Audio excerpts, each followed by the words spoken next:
कहानी दीवार की दरार। ये कहानी किसी पुरानी शाम की तरह है जहां यादें हवा में तैरती हैं और दिल कुछ पल के लिए रुक जाता है। तो अब अगर आप बिस्तर पर हैं, आंखें आधी मूंद चुकी हैं, बस अब सुनते जाइए। और अगर आपको यह सफर अच्छा लगे तो चैनल को सब्सक्राइब कर लीजिए। यहां हर 2 दिन में एक नई कहानी इंतजार कर रही होती है आपके लिए, सिर्फ आपके लिए।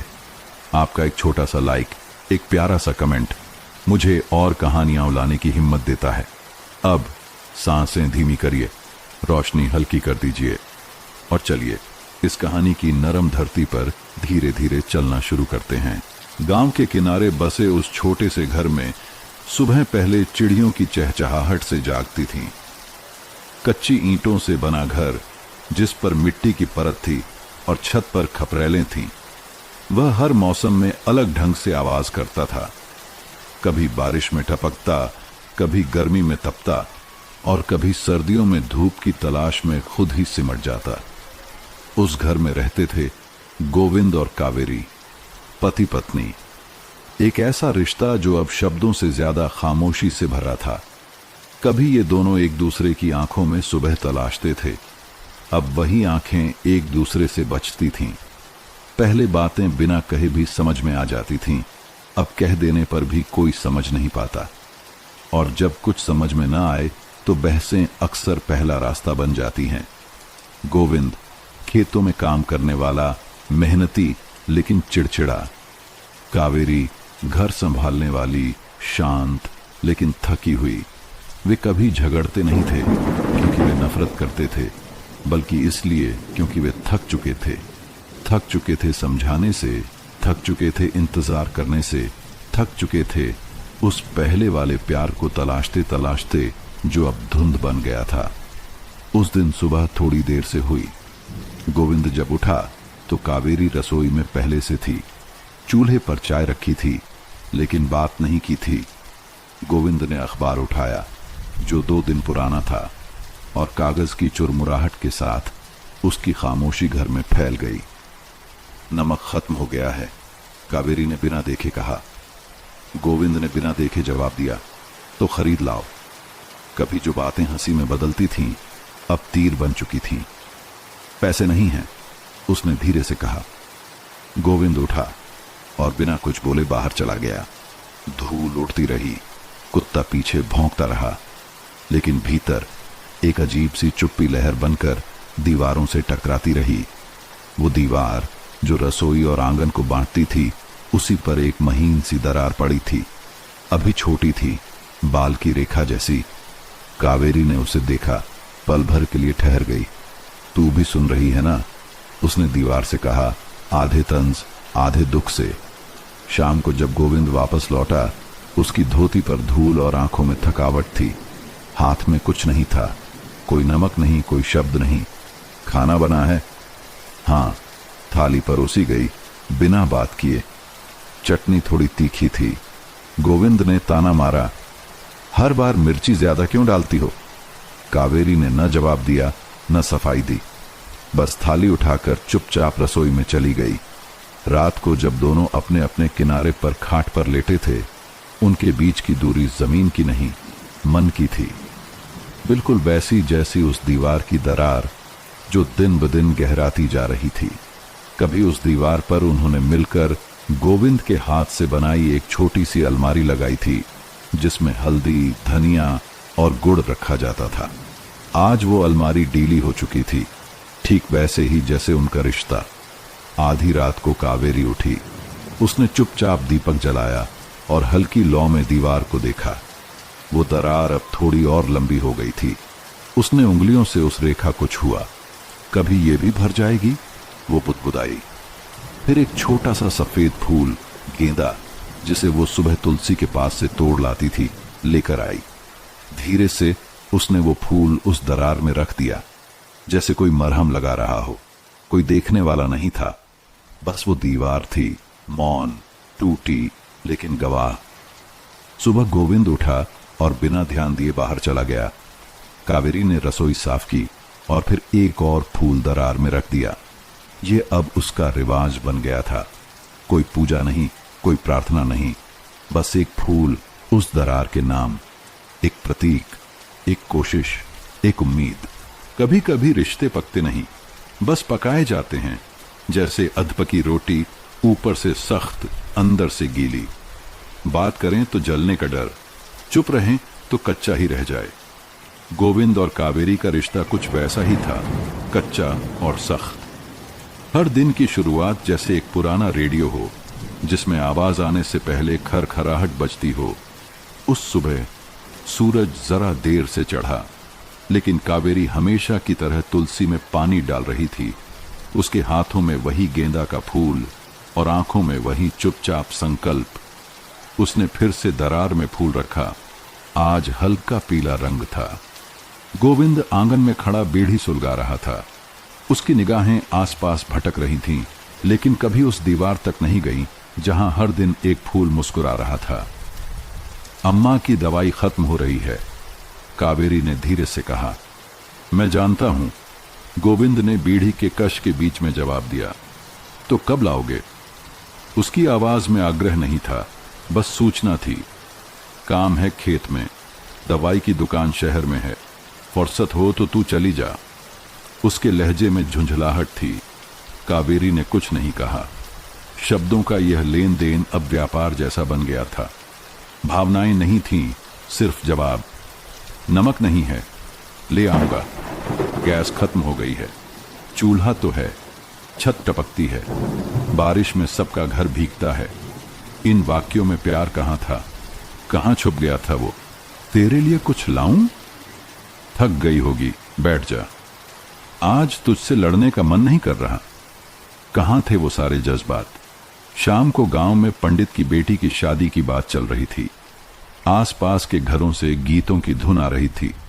महिलाएं हंस रही थीं, ढोलक की थाप दूर तक सुनाई दे रही थी। कावेरी आंगन में अकेली बैठी थी।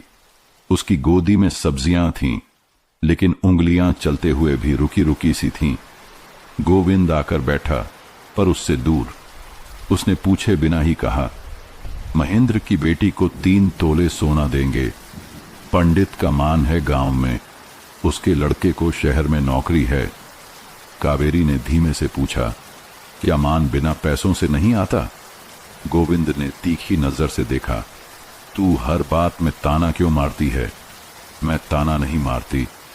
उसने आंखें नीची रखीं। सिर्फ सवाल पूछती हूं। सवाल औरतों का काम नहीं है, गोविंद ने कहा, जैसे कोई फैसला सुना रहा हो। रात को दोनों ने चुपचाप खाना खाया। बीच में थाली पड़ी थी, पर नजरों के बीच दूरी और भी बड़ी थी। सोते वक्त गोविंद ने करवट बदली। दीवार की दरार दिखी। उसे उस दरार में कुछ चमकता देखा। एक सफेद फूल। वो ठिठका, फूल यहां? उसने उठकर देखा। दीवार की दरार में सचमुच फूल था, ताजा, सुगंधित और बिल्कुल शांत। उसे कावेरी की आदत का पता नहीं था, पर उसने फूल को हटाया नहीं, बस देखा और कुछ देर तक देखता रहा। फिर वह लौटकर लेट गया, पर अब नींद थोड़ी देर से आई। अगले दिन फूल फिर था। गोविंद ने कुछ नहीं कहा, बस उसे देखा। कावेरी ने भी कुछ नहीं कहा, लेकिन उसकी आंखों में एक छोटा सा दीप जलता देखा। ऐसा दीप जो सिर्फ भीतर से रोशनी करता है। शब्द अब भी नहीं बदले थे। वो अब भी एक दूसरे से बहस कर लेते थे। सब्जी में नमक ज्यादा है, खुद बना लो। कपड़े ठीक से नहीं धोए, तुम्हारा पसीना ही ज्यादा है। लेकिन उन कच्चे संवादों के बीच एक दरार में फूलों की भाषा पनपने लगी थी। गांव की एक बुजुर्ग महिला, जिसे सब ताई कहते थे, एक दिन कावेरी से मिलने आई। बिटिया, सुना है तुम दरार में रोज फूल रखती हो? ताई ने मुस्कुराकर पूछा। कावेरी थोड़ा चौंकी। आपको किसने बताया? दीवारें बोलती हैं, ताई ने कहा। मैंने भी अपने समय में ऐसी ही एक दरार देखी थी। फिर? कावेरी ने पूछा। फिर एक दिन उसमें किसी ने दीपक जला दिया और दरार भर गई। कावेरी की आंखें भीग गईं। उस रात जब सब सो गए, कावेरी ने फिर से फूल रखा, पर इस बार उसके हाथ कांपे। गोविंद सोया नहीं था। वो करवट बदल कर देख रहा था, चुपचाप, कुछ कहे बिना। हर दीवार की एक उम्र होती है, कभी वह मजबूत खड़ी रहती है तो कभी धीरे धीरे झुकती है, और जब उसमें दरार आती है वो सिर्फ ईंटों की नहीं होती, उसमें रिश्तों की खामोशी भी समा जाती है। उस दिन दोपहर तेज थी। जून की तपती दोपहर में सारा गांव सुस्ताया पड़ा था, मगर गोविंद का मन बेचैन था। खेत में पानी देने गया तो मोटर खराब निकली। लौट कर आया तो छत से टपकते पानी की शिकायत पड़ोसी ने कर दी। एक मुसीबत जाती नहीं थी, दूसरी सिर पर चढ़ती थी। घर में घुसते ही आवाज लगाई, कहाँ है तू? कावेरी रसोई में थी, चूल्हे की आंच सुलगा रही थी। यहां, बस इतना ही कहा। गोविंद ने दीवार की तरफ देखा, वही दरार, पर आज उसे थोड़ा और लंबा लगा, और वही ताजा पीला फूल। उसने गुस्से में कहा, क्यों रखती है ये फूल यहां? दीवार है, मंदिर नहीं। कावेरी चुप रही। उसने फिर दोहराया, सुना नहीं तुझसे पूछा, ये ढकोसला क्यों? कावेरी ने बिना पलटे जवाब दिया, अगर दीवार दरकती है तो उसे फूल से ढकना कोई ढकोसला नहीं, मरहम है। गोविंद कुछ पल तक चुप रहा। शायद उसने ये उत्तर सोचा नहीं था। शायद उसे उम्मीद थी कि कावेरी डर जाएगी या चुप हो जाएगी, पर उसके जवाब में कोई डर नहीं था, बस सच्चाई थी। अगली सुबह गांव के एक कोने से खबर आई, महेश काका की पत्नी घर छोड़कर चली गई थी। वजह, रोज की मारपीट और बेइज्जती। गांव में गुट बन गए थे, कोई काका की तरफ था, कोई बहू की। चबूतरे पर बैठे मर्द बातें कर रहे थे, औरत को सहना चाहिए। अब ये भी मुंह लगाने लगी हैं। गोविंद भी वहीं बैठा था, पर आज पहली बार वो चुप था। उसके भीतर कुछ खटक रहा था, क्या कावेरी भी कभी? वो घर लौटा। दरवाजे पर ताला नहीं था। कावेरी तुलसी के पास बैठी कुछ बीन रही थी। चेहरे पर कोई शिकन नहीं, पर न मुस्कान भी नहीं। गोविंद चुपचाप भीतर गया। उसने दीवार को देखा, अब दरार छत की तरफ फैल चुकी थी। वो अब सिर्फ आंखों से दिखने वाली रेखा नहीं, बल्कि उस घर की आवाज बन गई थी, हर चीज में गूंजती हुई। गोविंद ने दीवार को छुआ। ईंटें थोड़ी ढीली थीं। उसने खुद से बुदबुदाकर कहा, अब इसे मरम्मत कराना पड़ेगा। कावेरी ने सुना, पर चुप रही। रात को जब दोनों अपने अपने पलों में उलझे थे, एक झोंका आया। दरार से मिट्टी झड़ने लगी। गोविंद ने उठकर दिया जलाया। कावेरी ने चौंक कर देखा, क्या हुआ? दरार से धूल गिर रही थी। उसने कहा, तो दिया क्यों जलाया?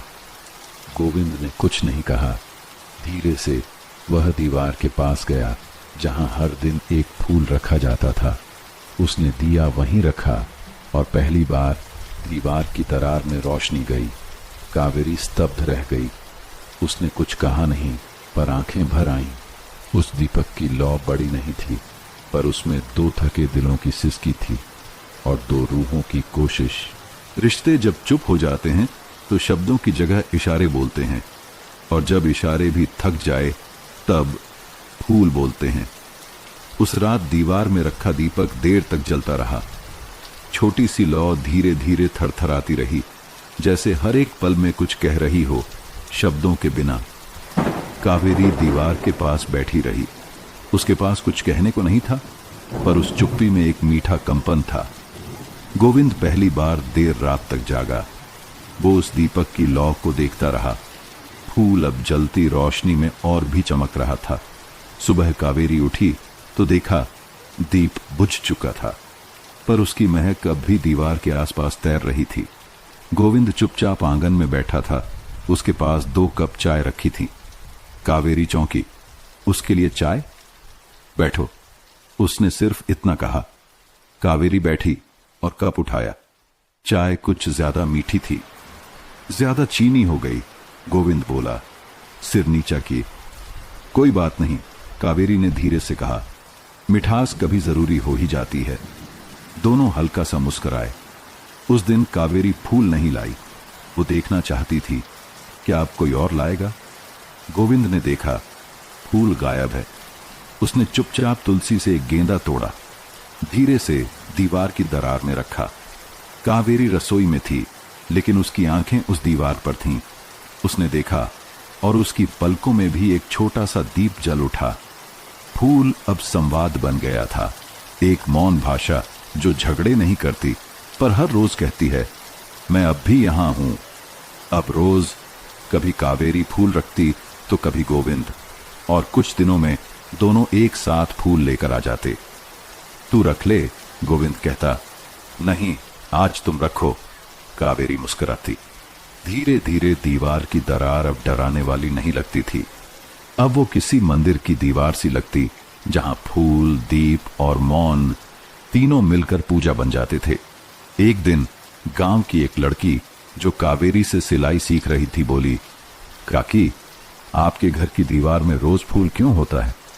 कावेरी ने कहा, क्योंकि कुछ चीजें मरहम से नहीं, ममता से ठीक होती हैं।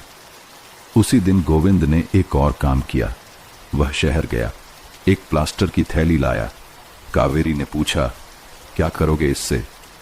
दीवार ठीक करनी है, उसने सीधा जवाब दिया। कावेरी के हाथ रुक गए। तो फिर फूल कहां रखेंगे? गोविंद ठहर गया, फिर बोला, दीवार तो भर जाएगी, पर उस जगह एक छोटी सी खांचा छोड़ दूंगा फूल रखने के लिए। कावेरी की आंखें भीग गईं, ताकि अगर कभी दरार दिखे भी तो उसमें हमेशा कुछ सुंदर रखा जा सके। हर रिश्ते की दरार सिर्फ हालात से नहीं बनती, कभी कभी वो उन छोटी बातों से बनती है जो कहनी चाहिए थी पर रह गईं। गांव में सावन आ चुका था। आंगन में तुलसी के पास से भीनी मिट्टी की खुशबू उठ रही थी। बारिश की फुहारों से दीवार भी गीली थी, मगर उसमें बनी छोटी सी खांचा अब भी फूल से भरी थी। एक दिन गोविंद दीवार के पास बैठा था, हाथ में कुदाल नहीं बल्कि पुराना लकड़ी का बक्सा। उस बक्से में पुराने कागज थे, कुछ रसीदें, कुछ चिट्ठियां और एक लाल धागे से बंधी पुरानी तस्वीर। तस्वीर में कावेरी और गोविंद साथ बैठे थे। शादी के 2 साल बाद की तस्वीर थी। पीछे आम का पेड़ था और दोनों की आंखों में सपने थे। कावेरी वहीं पास में बैठी थी, सब्जी काटते हुए। उसने तस्वीर देखी, मुस्कुराई और फिर कहा, याद है ये फोटो जब खिंचवाई थी तो तुम हंसने को तैयार नहीं थे? गोविंद भी हल्के से मुस्कुराया, क्योंकि सामने कैमरा नहीं, तुम्हारे मामा खड़े थे। कावेरी हंसी, खुलकर, सादगी से। शायद महीनों बाद उस हंसी ने कुछ दरवाजे खोले। दोनों ने बातें शुरू की, धीरे धीरे, कच्चे पलों को पक्का करने के लिए। याद है जब पहली बार तुमने खाना जलाया था और तुमने बिना कुछ कहे पूरा खा लिया था? फिर रात भर बीमार भी हो गए थे, पर कुछ नहीं बोले थे। उस वक्त मैं तुमसे डरती थी। मैं भी, गोविंद ने कहा, मैं भी खुद से डरता था। फिर एक लंबा मौन। फिर कावेरी ने कहा, गोविंद, हमें कभी समझ नहीं आया कि बात करने से चीजें बिगड़ती नहीं बल्कि संभलती हैं। गोविंद ने पहली बार किसी बात पर सिर झुकाकर हामी भरी। दरारें सिर्फ दीवारों में नहीं थीं, वो दिल में थीं, यादों में थीं, और सबसे ज्यादा उन बातों में जो रह गई थी। जैसे, मैं थक गई हूं, तू सही कह रही है, मुझे डर लगता है जब तू गुस्से में होता है, तू सबसे ज्यादा अपनी मां की तरह लगती है, मैं अब भी तुझे उसी तरह देखता हूं जैसे पहले दिन। कभी कभी इन बातों को कह देने से न कोई दीवार गिरती है, न इज्जत कम होती है, बल्कि कुछ टूटता है। तो वो होता है मौन का वजन। उस रात कावेरी ने फिर से दीवार के पास एक फूल रखा, इस बार साथ में एक छोटी पर्ची भी। पर्ची पर सिर्फ एक पंक्ति थी, जो रह गया था वो अब कह रही हूं, मैं अब भी तुम्हें चाहती हूं। गोविंद ने पढ़ा और पर्ची को वहीं रहने दिया। और अगली सुबह जब कावेरी वहां गई तो उस पर्ची के नीचे एक और पर्ची रखी थी, और मैं अब भी वही हूं जो कभी सिर्फ तुझे देखकर मुस्कुराता था। गांव छोटा हो तो बातें बड़ी बनती हैं। हर घर की दीवार से परछाइयां निकलती हैं जो दूसरे घरों की छतों तक जाती हैं। गोविंद और कावेरी के घर में अब चुप्पियां टूट रही थीं। फूल मुस्कुरा रहे थे और दीवार की दरार में धीरे धीरे रोशनी उतर रही थी। पर गांव की नजरें अब उस दरार पर नहीं, उस फूल और दीपक पर थीं। पड़ोसी मालती चाची एक दिन अपने आंगन में खड़ी थीं। उन्होंने अपनी बहू से कहा, अब तो रोज दीपक जलता है उस दरार में, कोई टोना टोटका ना हो। या फिर बहू ने धीमे से कहा, दोनों फिर से एक दूजे की तरफ देखना शुरू कर रहे हैं। मालती चाची ने आंखें सिकोड़ लीं। देखना है कितने दिन टिकेगा ये नाटक। गांव के चबूतरे पर भी चर्चा शुरू हो चुकी थी। गोविंद तो पहले झगड़ालू था, अब चुपचाप रहता है। कावेरी भी अब मेले में आई थी, मुस्करा रही थी। कहते हैं उनके घर की दीवार में रोज फूल रखा जाता है। दीवार है या मंदिर? गांव वालों की परछाइयां अब उनके घर में घुसने लगी थीं। एक दिन कावेरी मंदिर गई। वहां दो औरतें आपस में धीमे स्वर में फुसफुसा रही थीं। देख, वही है ना दीवार वाली बहू? हाँ, लगता है पगला गई है। नहीं रे, सुना है अब गोविंद बदल गया है, बहुत सीधे से रहता है। कावेरी ने सब सुन लिया।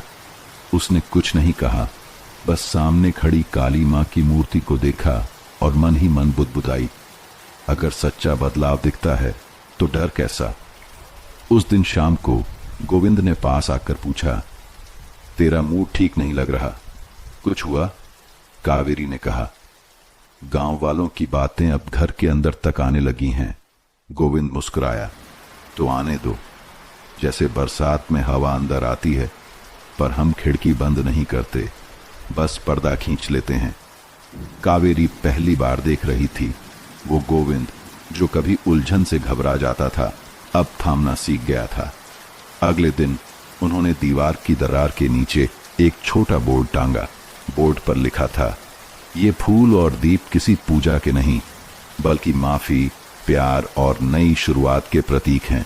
गांव वाले रुके, देखा, कुछ हंसे, कुछ चुपचाप चल दिए, लेकिन एक बात साफ थी, अब ये जोड़ी छुप नहीं रही थी, वो खुलकर खड़ी थी, दरार सहित।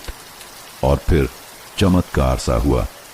रमेश काका, जो अपनी पत्नी को हमेशा डांटते थे, एक दिन उनके साथ गांव की दुकान तक हाथ पकड़कर गए। श्यामू, जो अक्सर बीवी से कड़वी बातें करता था, उसने पहली बार उसकी पसंद की मिठाई लाकर दी। और गांव की मंदिर की दीवार, जिसमें एक पुरानी दरार थी, अब उसमें भी कोई हर सुबह फूल रखने लगा। परछाइयां बदल रही थीं। अब गोविंद और कावेरी का रिश्ता गांव के लिए चर्चा नहीं, प्रेरणा बनने लगा था। दरारें अगर पार की जाए तो दीवारें रास्ता बन जाती हैं, और जब दो लोग साथ चलें तो बीते हुए सपने फिर से जाग सकते हैं।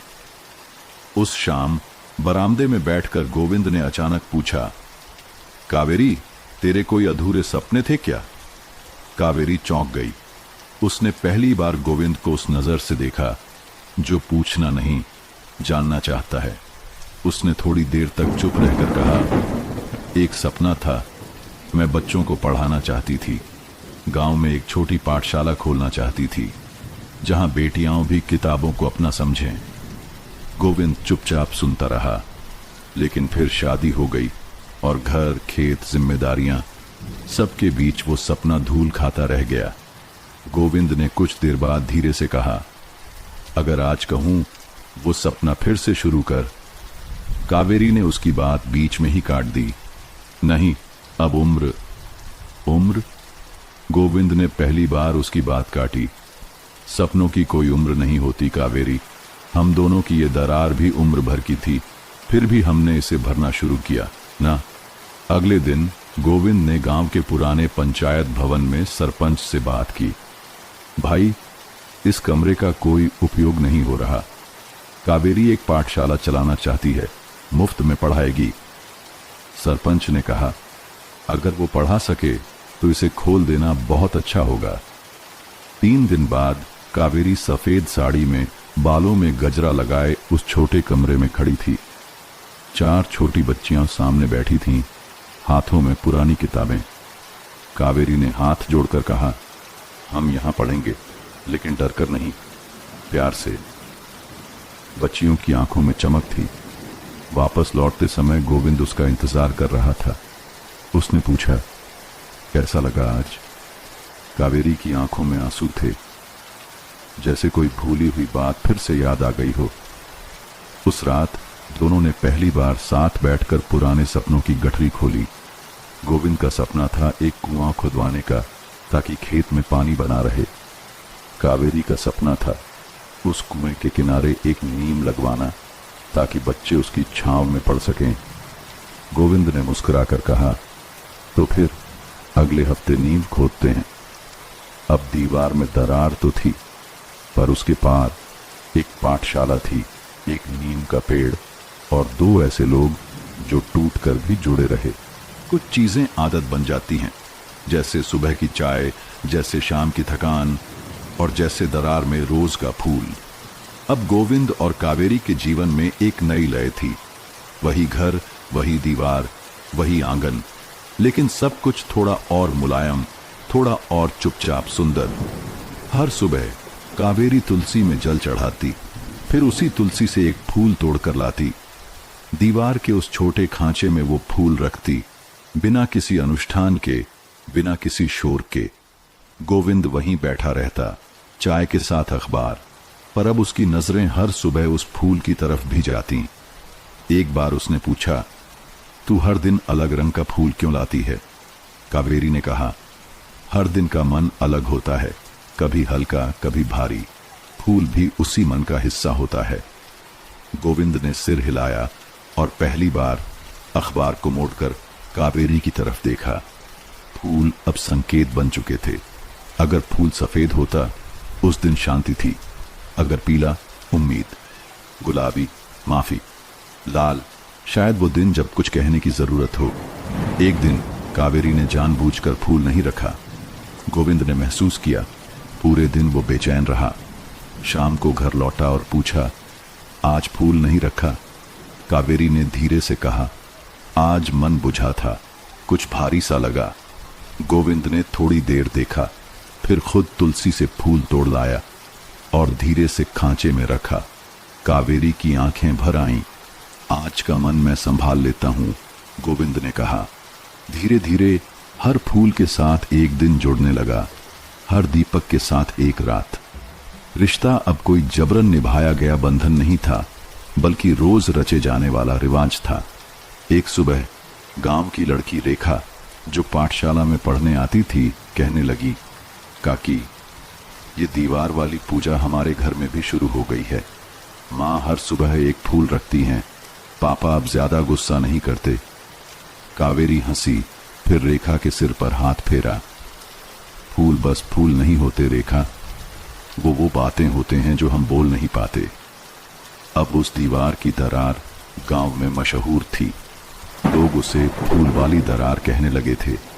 कोई हंसता, कोई चुपचाप सिर झुकाता, लेकिन धीरे धीरे कई घरों की दीवारों में वैसी ही खूबसूरत आदतें पनपने लगीं। और सबसे बड़ी बात, अब गोविंद और कावेरी के बीच फूलों से ज्यादा शब्द भी आने लगे थे। एक रोज गोविंद ने खुद से कहा, हमने कुछ बड़ा नहीं किया, बस हर रोज एक छोटा फूल रखा। हर दीवार की दरार दिखती है, लेकिन जो दरारें भीतर होती हैं वो सबसे गहरी होती हैं। गोविंद की सुबहें अब बदल गई थीं। चाय बनाते वक्त वो हल्की सी सीटी बजाता, बरामदे में अखबार पढ़ते समय कभी कभी फूल की तरफ देख मुस्कुरा देता, लेकिन अंदर कहीं कुछ अधूरा, कुछ अकथनीय बचा हुआ था। एक ऐसा सवाल जिसे उसने सालों से दबा रखा था, मैं ऐसा क्यों बन गया? उस रात जब कावेरी सो गई, गोविंद चुपचाप दरवाजे के पास बैठ गया। हल्की हवा दीवार की दरार से अंदर आ रही थी।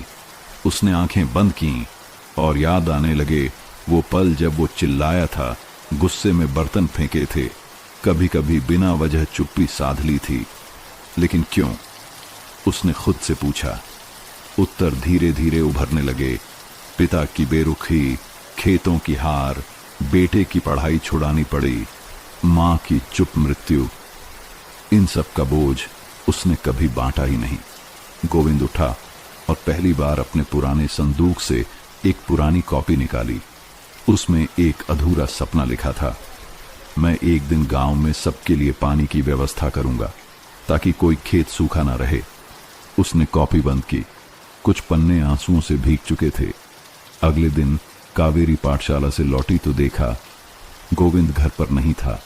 शाम तक इंतजार किया, फिर गोविंद लौट आया, हाथ में एक नक्शा, कंधे पर मिट्टी से सनी गमछी। कहाँ थे? कावेरी ने पूछा। गोविंद ने मुस्कुराकर कहा, अपने अंदर की दरार में गया था, अब वहां से रास्ता निकाल आया हूं। उसने कावेरी को नक्शा दिखाया। गांव के बीचों बीच पुराना कुआं सूखा पड़ा है। मैं उसे फिर से खोदवाना चाहता हूं। बच्चों को पीने का पानी मिलेगा। तेरा नीम का पेड़ भी वहीं लगेगा। कावेरी कुछ नहीं बोली, सिर्फ उसका हाथ थाम लिया। अगले ही हफ्ते गांव के कुछ युवा और गोविंद कुएं की खुदाई में लग गए। कावेरी बच्चों को पानी और नींबू पिलाने लगी। रोज शाम को जब सब थकते, वो दीवार के पास आकर एक दीपक जला देती। अब उस दरार में फूल और दीपक दोनों थे। एक शाम जब पानी की पहली बूंदें नीचे से ऊपर आईं, सभी ने तालियां बजाईं। कावेरी की आंखों से आंसू बहे। गोविंद बोला, अब मेरी दरार भर गई। उस रात दोनों ने साथ बैठकर खाना खाया, बिना किसी चुप्पी के, बिना किसी अतीत के बोझ के। दीवार की दरार अब भी थी, लेकिन उसमें अब फूल, दीपक और उन दोनों की मुक्ति का मार्ग था। कुछ फूल हमेशा नहीं खिलते, पर जब वे मुरझाते हैं तो उनके बीज एक नई जमीन तैयार करते हैं। सर्दी की शुरुआत थी। गांव की सुबहें कोहरे में लिपटी रहती और कावेरी की पाठशाला धीरे धीरे पूरे गांव की उम्मीद बन चुकी थी। हर दिन नई बच्चियां जुड़ती, कभी माँ बाप भी बैठकर सुनने लगते। लेकिन उस दिन जब सूरज निकलने में देर हो रही थी, कावेरी को हल्का सा बुखार महसूस हुआ। थोड़ा आराम कर ले, गोविंद ने कहा। लेकिन कावेरी मुस्कुराई। अगर मैं एक दिन भी ना गई तो बच्चे कहेंगे दीदी रूठ गईं। पाठशाला पहुंचकर कावेरी ने धीरे धीरे बच्चों को पढ़ाया, लेकिन जब वो बोर्ड की ओर बढ़ी तो उसका सिर चकरा गया। बच्चियों की चीखें उठीं। गोविंद को खबर मिलते ही वो दौड़ता हुआ वहां पहुंचा। कावेरी जमीन पर गिरी थी, उसका माथा पसीने से भीगा हुआ। डॉक्टर ने कहा, शरीर बेहद थका हुआ है। उम्र के साथ यह एक संकेत है कि अब उन्हें थोड़ा रुकना चाहिए। गोविंद चुपचाप सुनता रहा। कावेरी ने धीमी आवाज में कहा, क्या मैं अब बच्चों को नहीं पढ़ा सकूंगी? डॉक्टर ने सांत्वना दी, पढ़ाइए, लेकिन धीरे, आराम के साथ। अगली सुबह दीवार की दरार में कोई फूल नहीं रखा गया। गोविंद ने देखा, पहली बार दरार खाली थी। उसने एक फूल तोड़ा, हाथों में पकड़ा, फिर वापस रख दिया। नहीं, उसने खुद से कहा, ये फूल मेरा नहीं है। 3 दिन बीत गए। कावेरी बिस्तर पर थी, थोड़ी कमजोर, लेकिन हंसती रहती। एक शाम गोविंद ने उससे पूछा, आज दीवार सूनी क्यों है? कावेरी ने थकते हुए कहा, शायद अब मेरी आदत मुझसे बिछड़ रही है। गोविंद ने उसका हाथ थामा। आदत नहीं, प्रेम है, और प्रेम कभी बिछड़ता नहीं। अगले दिन गोविंद चुपचाप खेत की तरफ गया, जहां नीम का पौधा अब थोड़ा बड़ा हो गया था। उसने वहां से एक छोटी शाखा तोड़ी और उसमें एक पीला फूल बांधा। फिर घर आकर वही शाखा दीवार की दरार में लगा दी। कावेरी ने देखा, उसकी आंखें भर आईं। ये नीम की टहनी है? गोविंद ने सिर हिलाया। तू नहीं रख सकी तो क्या हुआ? तेरे हाथों से उगा हुआ फूल मैंने रख दिया। उस रात जब कावेरी सोई तो उसकी सांसें धीमी थीं, जैसे कोई संगीत धीरे धीरे खत्म हो रहा हो। सुबह जब गोविंद उठा तो वो नहीं जागी। उसके माथे पर एक शांति थी, जैसे हर दर्द, हर दरार अब भर चुकी हो। गांव भर में शोक की लहर थी। बच्चियां हाथ में किताबें लेकर शांत होकर बैठी रहीं। गोविंद ने वही पीला फूल उसके हाथों में रख दिया। फिर दीवार की दरार की ओर देखा। उसने धीरे से दीपक जलाया और कहा, आज ये फूल आखिरी नहीं है कावेरी, तू तो अब हर बच्चे की किताब में जिंदा है। कुछ लोग चले जाते हैं, लेकिन उनके बोए हुए बीज हमारे भीतर फूटते रहते हैं, धीरे, चुपचाप, जीवन बनकर। गांव में वसंत लौट आया था। पेड़ों पर कोपलें फूट रही थीं, सूरज की किरणें फिर से मिट्टी को गर्म करने लगी थीं। लेकिन गोविंद का घर अब भी एक सर्द वीरान घाटी था। कावेरी के जाने के बाद वो चुप रहने लगा था। बोलता भी तो शब्दों में कोई रंग नहीं होता। एक दिन पाठशाला की 3 बच्चियां उसके दरवाजे पर आ खड़ी हुईं। काका, एक ने धीरे से कहा, हमारा गणित नहीं समझा, दीदी की बहुत याद आती है। गोविंद ने चौंक कर उन्हें देखा, फिर बिना कुछ कहे उठ खड़ा हुआ। कावेरी की पुरानी कॉपियां निकाली और बोला, आज से पढ़ाई फिर शुरू। हर शाम वो बच्चियों को घर बुलाता, दीवार की दरार के पास बैठाता और वहीं उन्हें पढ़ाता। धीरे धीरे वो कोना फिर से जीने लगा। वही दरार जहां कभी फूल रखे जाते थे, अब दियों के साथ बच्चों की हंसी भी रखी जाती। गोविंद को एहसास हुआ, कावेरी का प्रेम सिर्फ उसके लिए नहीं था, वो हर उस बच्चे के लिए थी जो जीवन से उजाले की तलाश करता है। एक दिन गांव की पंचायत का मुखिया उससे मिलने आया।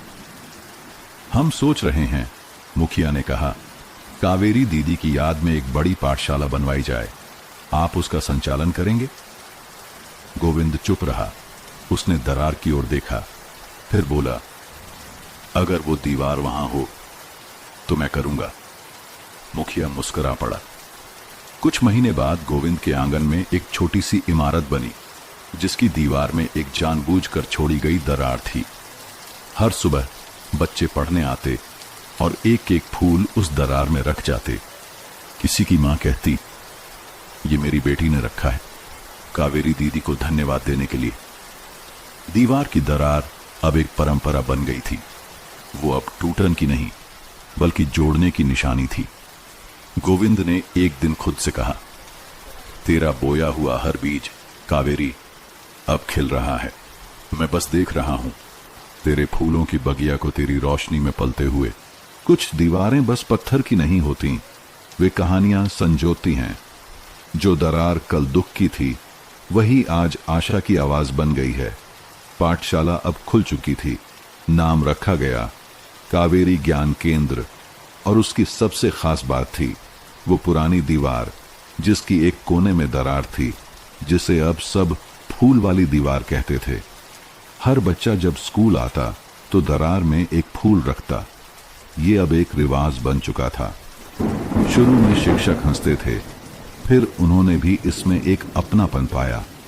एक दिन एक बच्चा बोला, दीवार फूल खा जाती है क्या?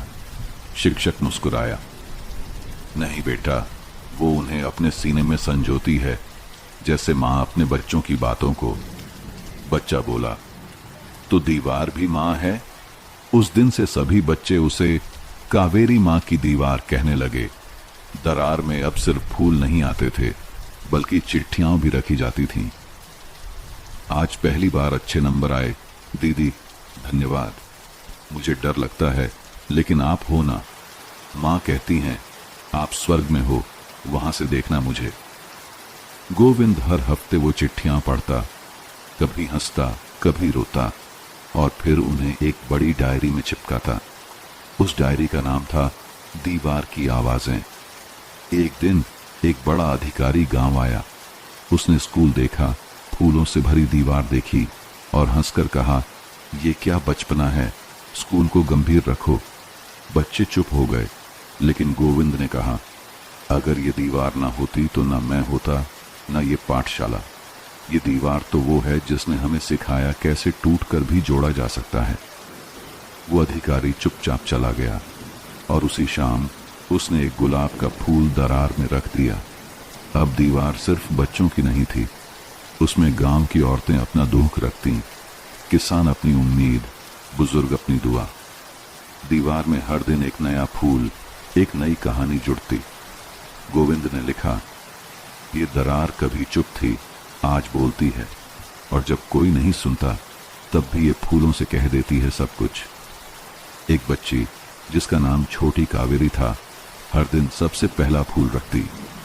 जब उससे पूछा गया, तू ऐसा क्यों करती है, उसने कहा, मैं चाहती हूं मेरा फूल सबसे पहले पहुंचे कावेरी मां के पास। अंत में गोविंद अब बूढ़ा हो गया था। कमर झुक गई थी, लेकिन उसकी आंखें हर सुबह उस दीवार पर रुकती थीं, जैसे किसी पुराने मित्र से मिलने जा रहा हो। उसने दीवार से कहा, तेरे भीतर अब 100 फूल हैं, हजारों चिट्ठियां और अनगिनत कहानियां। अब तू खुद एक किताब बन गई है। कुछ कहानियां किताबों में नहीं मिलती, वो दीवारों पर फूल बनकर उगती हैं और पीढ़ियों तक महकती हैं। वर्षों बीत चुके थे। कावेरी ज्ञान केंद्र अब गांव का सबसे प्यारा स्थान बन चुका था। गोविंद बूढ़ा हो गया था। उसकी चाल धीमी, लेकिन दीवार के पास जाते समय उसके कदमों में अब भी वही श्रद्धा होती थी, जैसे पहली बार किसी मंदिर में प्रवेश कर रहा हो। एक सुबह गोविंद स्कूल के आंगन में बैठा था, दरार की ओर एक तक देखता। उसके पास एक लड़की आई, छोटी कावेरी। अब वो 16 की हो गई थी। आंखों में वही चमक जो कभी कावेरी की आंखों में हुआ करती थी।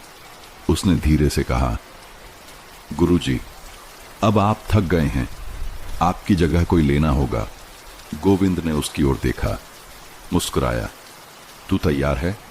लड़की ने सिर हिलाया और फिर अपने दुपट्टे में से एक फूल निकाला, वही पहला फूल जो उसने 7 साल की उम्र में रखा था। मैं तब से तैयार हूं, उसने कहा। और उसी दिन गांव के सामने गोविंद ने घोषणा की, अब से छोटी कावेरी ही इस पाठशाला की प्रमुख होगी। कुछ लोग चौंके, कुछ ने कहा, अभी बच्ची है। लेकिन गोविंद ने कहा, जो दीवार की भाषा समझे वो उम्र से नहीं तौली जाती। छोटी कावेरी ने सब कुछ संभाल लिया। बच्चों के लिए नए गीत लाए गए। दीवार के पास हर हफ्ते फूल सभा रखी जाती, जहां बच्चे अपने फूल के साथ कहानी भी सुनाते।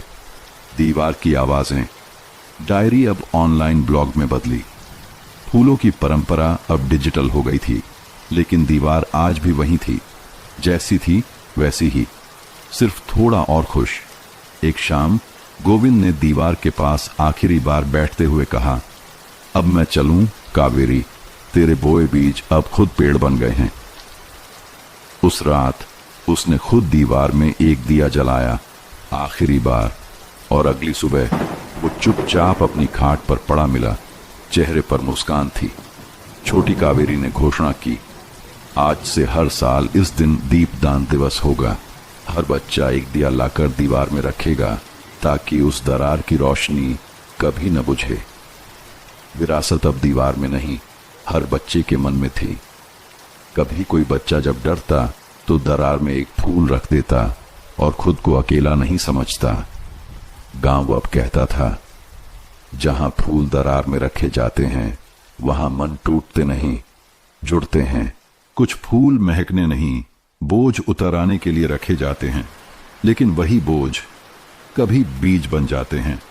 स्कूल का आंगन एकदम शांत था। गर्मी की छुट्टियां चल रही थीं, बच्चे गांव चले गए थे, पर छोटी कावेरी स्कूल में ही थी। उसे दीवार की देखभाल करनी थी। एक शाम जब सूरज ढलने लगा, कावेरी को दरार के पास कुछ अजीब दिखा। एक मुरझाया हुआ फूल जिसके नीचे एक कागज रखा था। कभी किसी बच्चे ने फूल के साथ कागज नहीं छोड़ा था। उसने धीरे से वो कागज उठाया। कागज पर कांपते हुए अक्षरों में लिखा था, माँ हर रात चुपचाप रोती है, पापा अब घर नहीं आते, मैं नहीं जानता क्या करूं, किसी से कह नहीं सकता। दीदी, इस फूल को रख लिया ना, ताकि मैं हल्का हो सकूं। तुम्हारा अनजान दोस्त। कावेरी देर तक चुप रही। उसने कागज को सीने से लगाया और फिर खुद भी एक फूल दरार में रख दिया। उस रात पहली बार उसे समझ आया, यह दीवार अब सिर्फ याद या प्रेम की निशानी नहीं थी, बल्कि एक भरोसेमंद साथी बन चुकी थी उन बच्चों की जो बोल नहीं सकते थे। अगले दिन उसने एक घोषणा की, अब से दीवार के पास एक अनकहे पत्रों का डिब्बा रखा जाएगा। कोई भी बच्चा कुछ भी लिखकर उसमें डाल सकता है, बिना नाम के, और वो हर पत्र फूल के साथ दरार के पास रखा जाएगा। धीरे धीरे डिब्बा भरने लगा। किसी ने लिखा, पढ़ाई में अच्छा नहीं हूं, डर लगता है। कोई बोला, मेरा भाई मुझे डांटता है, मैं कुछ नहीं कह पाता। एक लड़की ने लिखा, मैं डॉक्टर बनना चाहती हूँ, लेकिन घर वाले कहते हैं शादी करो। हर पत्र एक बोझ था और हर फूल एक बीज बनता जा रहा था। कावेरी ने एक नया काम शुरू किया। हर शनिवार वो उन पत्रों को पढ़कर कक्षा में गुप्त सलाह के रूप में बांटती, बिना किसी का नाम लिए। अगर कोई बच्चा ये सोचता है कि वो अच्छा नहीं है, वो कहती, तो वो बस भूल रहा है कि हर बीज को खिलने का समय अलग होता है। धीरे धीरे बच्चे खुलने लगे, डर कम होने लगा, भरोसा बढ़ने लगा। दीवार अब भी चुप थी, पर उसकी चुप्पी में बच्चों को अपना सच कह देने की आजादी मिल गई थी। एक शाम जब वो डिब्बा खाली कर रही थी, उसे एक पत्र मिला। दीदी, मैं अब डरता नहीं। कल मैंने मां से कह दिया कि मैं रोता हूं। उसने मुझे गले से लगा लिया। अब मैं हर दिन दीवार को धन्यवाद देता हूं। आपने जो बोझ लिया वो अब मेरा बीज बन गया है। कावेरी की आंखें भर आईं। उसने दीवार की दरार को छूते हुए कहा, तू अब केवल ईंटों की नहीं, बच्चों की उम्मीदों की दीवार है। और ये दरार अब वो रास्ता है जिससे मन बाहर निकलते हैं। अब दीवार सिर्फ फूलों से नहीं, उम्मीदों और बोझों से भी खिलने लगी थी। कुछ लोग चले जाते हैं, पर उनकी छाया दीवार पर जली लौ की तरह कभी बुझती नहीं। बरसों बीत चुके थे। दीवार अब पुरानी लगने लगी थी, पर उसमें रखे फूल अब भी ताजा लगते थे। हर पीढ़ी के बच्चे उसमें अपना कुछ छोड़ जाते थे, डर, सवाल, उम्मीद, सपना। एक दिन स्कूल में एक अजनबी युवक आया। उसके कंधे पर बैग था, आंखों में अपनापन और हल्की थकावट। कावेरी स्टाफ रूम में बैठी थी जब दरवाजे पर दस्तक हुई। मैम, उसने धीमे से कहा, आप मुझे शायद नहीं पहचानेंगी, पर मैंने इस दीवार में फूल रखा था बहुत साल पहले। कावेरी खड़ी हो गई। तुम? उसके चेहरे पर हैरानी और एक धीमी मुस्कान उभरी। हाँ, मैं वही लड़का हूं जिसने लिखा था, मां हर रात चुपचाप रोती है। कमरा कुछ पलों के लिए चुप हो गया। फिर उसने आगे कहा, अब मैं मनोविज्ञान में मास्टर्स कर चुका हूं और मैं गांव लौट आया हूं। यहीं स्कूल में काम करना चाहता हूं। दीवार की वजह से ही मैं आज यहां हूं। कावेरी की आंखें भर आईं। ये दीवार सच में जलती रही सबके अंदर। अगले हफ्ते स्कूल में एक सुनो समझो संवेदना केंद्र शुरू हुआ। उस युवक ने वहां बच्चों से बात करना शुरू किया। हर हफ्ते वो एक कहानी सुनाता, कभी डर की, कभी साहस की, और बच्चों को बोलने की जगह देता। पर दीवार अब भी वही थी। वो युवक हर शाम एक दीपक उस दरार में रख देता। क्यों दीपक? कावेरी ने एक दिन पूछा। वो मुस्कुराया। क्योंकि जब मैं छोटा था मुझे कभी रास्ता दिखता नहीं था। अब मैं चाहता हूं कि किसी और को अंधेरे में अकेला न रहना पड़े। धीरे धीरे दीवार दो प्रतीकों की घर बन गई, फूल और दीपक। फूल, वो जो भीतर छुपा है, नाजुक लेकिन सच्चा। दीपक, वो जो बाहर उजाला करता है, राह दिखाता है। एक शाम एक बच्चा बोला, दीदी, क्या मैं भी दीपक जला सकता हूं? कावेरी मुस्काई। जरूर, अब ये दीपक तुम सबका है और ये दीवार भी। अब दीवार की दरार कोई कमजोरी नहीं थी, वो एक दरवाजा बन गई थी जहां हर बच्चा अपने सच के साथ खड़ा हो सकता था, बिना डर, बिना शर्म। कहानी के अंत में एक नई दीवार बनने लगी स्कूल में, साफ, बिना दरार की। किसी ने पूछा, पुरानी दीवार को हटाओगे? कावेरी बोली, नहीं, कुछ दरारें हटती नहीं, वो इतिहास बनती हैं। दीवार की दरार अब कोई नुक्स नहीं थी, वो एक गवाह थी उस प्रेम, साहस और परिवर्तन की जो चुपचाप रोज रोज फूल और दीपक से फूटा। हमारी दूसरी कहानी, अधूरी वसीयत। माधोपुर की हवेली हमेशा से ही डर और रुतबे का मिश्रण रही थी। शाम ढलते ही हर कोई अपने अपने घरों की ओर खिंच जाता था, क्योंकि ठाकुर हरिनाथ सिंह की हवेली से एक अलग किस्म की खामोशी बाहर रिसती थी, एक भारीपन लिए, जैसे वहां समय भी धीमे चलता हो। ठाकुर हरिनाथ सिंह 82 वर्ष के एक सख्त लेकिन न्यायप्रिय व्यक्ति माने जाते थे। उनका साम्राज्य खेतों, जमीनों और संपत्तियों से भरा हुआ था, लेकिन उनका दिल बहुत सालों से सूखा पड़ा था। बेटा एक सड़क हादसे में मारा गया था और बहू ने खुद को दुनिया से काट लिया था। बस पोता था विक्रम सिंह, जिसे उन्होंने पढ़ाई के लिए शहर भेजा था और जो अब सालों से लौटा नहीं था। लेकिन उस सुबह कुछ अलग था। ठाकुर साहब नहीं उठे आज? नौकर दौड़ता हुआ आया। डॉक्टर बुलाया गया। सांसें रुकी हुई थीं। पसीने की कुछ बूंदें माथे पर जमी थीं। मौत चुपचाप आई थी, लेकिन शायद जल्दी नहीं गई।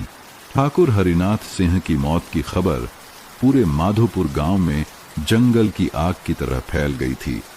सुबह से ही हवेली के बाहर लोगों की भीड़ जमा हो गई थी, कुछ शोक जताने, कुछ रस्म निभाने और कुछ सिर्फ यह जानने कि अब ठाकुर की जायदाद किसे मिलने वाली है। विक्रम सिंह को जैसे ही खबर मिली, वह उसी शाम की गाड़ी पकड़कर गांव लौट आया। विक्रम की वापसी गांव के स्टेशन पर जैसे ही विक्रम उतरा, चारों तरफ नजरें उसी की ओर उठीं। 8 साल बाद वो वापस लौटा था, बदला हुआ, थका हुआ और आंखों में सवाल लिए। हवेली पहुंचते ही उसने दरवाजे पर कुछ पल रुककर देखा। दीवारों पर वक्त की धूल थी और आंगन की हवा में अजनबीपन। विक्रम ने बुजुर्ग नौकर रामविलास से पूछा, दादाजी ने कुछ कहा था आखिरी वक्त में?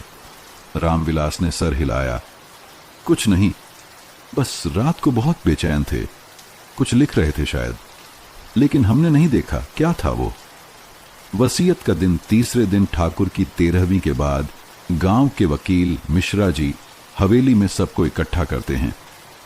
कमरे में उपस्थित कुसुम देवी, ठाकुर की बहू, उनका बेटा अर्जुन विक्रम, कुछ परिवार के दूर के रिश्तेदार, गांव के 2 गवाह मिश्रा जी ने एक पुरानी फाइल टेबल पर रखी और गंभीर स्वर में बोले, यह ठाकुर हरिनाथ सिंह की लिखित वसीयत है जो उन्होंने पिछले महीने मुझे सौंपी थी। सभी की सांसें थम गईं। मिश्रा जी पढ़ने लगे, मैं हरिनाथ सिंह, पुत्र स्वर्गीय रणवीर सिंह, यह घोषणा करता हूं कि मेरी संपत्ति का वारिस, एक लंबा विराम, विक्रम सिंह नहीं होगा। मेरी संपत्ति का अधिकार अर्जुन सिंह को सौंपा जाएगा जब तक। वे रुके, फिर कागज पलटते हुए बोले, बाकी पन्ना गायब है। पूरा कमरा सन्न रह गया। क्या मतलब? विक्रम चौंका। हां, मिश्रा जी ने माथा पोंछा, वसीयत अधूरी है। आखिरी पेज जो सबसे जरूरी था, उसमें यह लिखा था कि संपत्ति अर्जुन को कब और किस शर्त पर दी जानी है, लेकिन वो पेज अब इसमें नहीं है। गायब कैसे हो गया? अर्जुन ने झुंझलाकर पूछा। मैं भी हैरान हूं। मैंने खुद वो देखा था, किसी ने वसीयत से पन्ना हटाया है। अगली सुबह अभी वसीयत की चर्चा ही गांव में गर्म थी कि अगली सुबह एक और सनसनी फैल गई। वकील मिश्रा लापता थे। उनका घर खुला था, दस्तावेज बिखरे हुए थे, लेकिन वे कहीं नहीं थे। पुलिस आई, गांव वालों से पूछताछ की, लेकिन कोई सुराग नहीं। विक्रम का दिमाग अब सन्नाटे में नहीं, साजिश के बीच घूमने लगा था। दादाजी की मौत, अधूरी वसीयत और अब वकील की गुमशुदगी, ये कोई इत्तेफाक नहीं हो सकता। उसने मन ही मन फैसला किया, वह सच का पीछा करेगा, चाहे इसके लिए उसे अपने ही परिवार के खिलाफ क्यों न जाना पड़े। विक्रम उस रात ठीक से सो नहीं सका।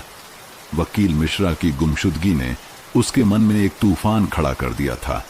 वह जानता था कि दादाजी की वसीयत में ऐसा कुछ जरूर था जिसे किसी ने जानबूझकर छुपाया है। अगली सुबह वह अकेला अपने दादाजी के कमरे की ओर बढ़ा। वह कमरा अब भी वैसा ही था जैसे ठाकुर हरिनाथ ने छोड़ा था। सलीके से रखी किताबें, एक पुराना तंबाकू का डिब्बा, दीवार पर बंदूक और कोने में लकड़ी का एक भारी संदूक। पुराना संदूक। विक्रम ने संदूक की ओर देखा। वह हमेशा बंद रहता था और दादाजी उस पर कभी किसी को हाथ नहीं लगाने देते थे। उसने धीरे से संदूक खोला। भीतर कुछ कपड़े, कुछ कागजात और एक लाल मखमली थैली थी। थैली में एक चिट्ठी थी, अधजली। उसके किनारे राख से सने थे। विक्रम ने ध्यान से पढ़ना शुरू किया। अगर ये पत्र किसी गलत हाथ में गया तो बहुत कुछ बदल सकता है। अर्जुन को उत्तराधिकारी बनाने का निर्णय मेरे मन की शांति को छीन रहा है, लेकिन सच तो यह है कि विक्रम ही। यहीं पत्र जल गया था। विक्रम की धड़कन तेज हो गई। दादाजी शायद अपना निर्णय बदल रहे थे, लेकिन किसी ने यह पत्र जलाया। नक्शा और छुपा हुआ कोना पत्र के नीचे एक पुराना कागज था, गांव की जमीनों का नक्शा, लेकिन एक हिस्सा लाल स्याही से गोल किया गया था। हवेली के पीछे बने पुराने कुएं के पास की जमीन। वहां ऐसा क्या है? विक्रम सोच में डूब गया। गुप्त कोठरी की तलाश विक्रम ने उसी शाम हवेली के पिछवाड़े जाकर कुएं के पास की जमीन को टटोलना शुरू किया। चारों तरफ झाड़ियां उग आई थीं। एक जगह मिट्टी कुछ अलग सी लगी, जैसे हाल में खोदी गई हो। वह मिट्टी हटाने लगा। नीचे पत्थरों का एक चबूतरा था और उसमें एक लोहे की अंगूठी जैसी चीज। उसने अंगूठी को खींचा। धड़ाम! एक पत्थर हट गया और नीचे सीढ़ियां खुल गईं, अंधेरे में उतरती हुई। सीढ़ियों के नीचे हाथ में टॉर्च लेकर विक्रम नीचे उतरा। दीवारों पर नमी थी और हवा में अजीब सी घुटन। नीचे एक छोटी सी कोठरी थी। वहां एक लोहे की तिजोरी रखी थी, जंग खाई हुई, लेकिन अब भी बंद। तिजोरी पर एक तख्ती लटकी थी। जिसे सच्चाई जाननी हो वह अपना डर यहीं छोड़कर भीतर झांके। विक्रम अब जान चुका था, यह केवल संपत्ति का मामला नहीं था। यह सच और झूठ की लड़ाई थी जो उसके अपने ही परिवार के भीतर छिपी थी। विक्रम अंधेरी कोठरी में उस तिजोरी के सामने खड़ा था, जो शायद उसके दादाजी की अंतिम इच्छा और अधूरी वसीयत का राज छुपाए बैठी थी। उसने तिजोरी को खोलने की कोशिश की, पर वह जंग खाई चाबी के बिना नहीं खुल सकती थी। उस पर लगे ताले पुराने जमाने के थे। कोई डिजिटल लॉकर नहीं, बल्कि ठोस लोहे की संरचना। हवेली की तलाशी विक्रम ने अगले 2 दिन हवेली के हर कोने की तलाशी ली। लाइब्रेरी की पुरानी अलमारियां, दादाजी का पूजा कक्ष, यहां तक कि दीवारों के पीछे की दरारें, लेकिन चाबी कहीं नहीं मिली। एक बार उसे लगा शायद वह गलत दिशा में सोच रहा है, लेकिन फिर दादाजी की उस चिट्ठी का अधजला हिस्सा उसके दिमाग में घूम गया। विक्रम ही। उसने फैसला कर लिया, वह चाबी ढूंढेगा, चाहे जो हो जाए। कुसुम देवी का विरोध शाम होते होते हवेली में एक टकराव का माहौल बन गया।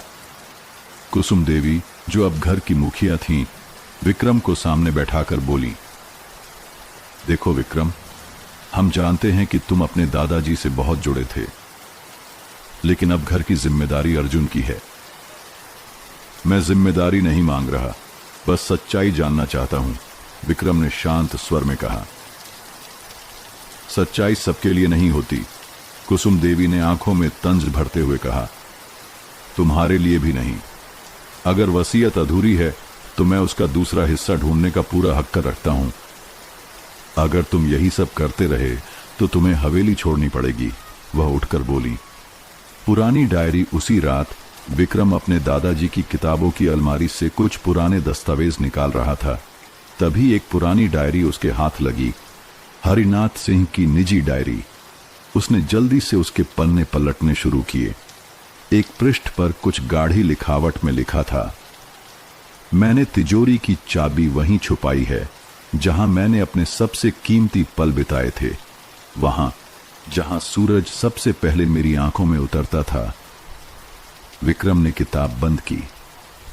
सूरज सबसे पहले, वह बुदबुदाया। तुरंत उसके जहन में एक तस्वीर कौंधी, हवेली की छत पर बनी छोटी सी चौकी जहां दादाजी हर सुबह बैठकर पूजा करते थे। छत पर सुराग। सुबह सुबह विक्रम छत पर पहुंचा। हवा में हल्की ठंडक थी और सूरज की पहली किरणें छत की फर्श को छू रही थीं। वह पूजा की चौकी के नीचे बैठा। एक ईंट कुछ ढीली लग रही थी। उसने हाथ से ईंट निकाली और अंदर से एक छोटा सा टीन का डिब्बा निकला। डिब्बे के अंदर एक जंग खाई चाबी थी। मिल गई। विक्रम के होंठों पर हल्की मुस्कान आई। अब उसके पास तिजोरी खोलने की चाबी थी, लेकिन वो नहीं जानता था कि तिजोरी के अंदर जो सच छुपा है वो सिर्फ जायदाद से नहीं बल्कि गुजरे समय की परछाइयों से जुड़ा है। चाबी हाथ में थामे विक्रम फिर से उसी पुरानी कोठरी में उतरा। अंधेरे और नमी के बीच उसका दिल तेजी से धड़क रहा था। उसने टॉर्च एक हाथ में ली और दूसरी हाथ से तिजोरी का ताला खोला। खटाक!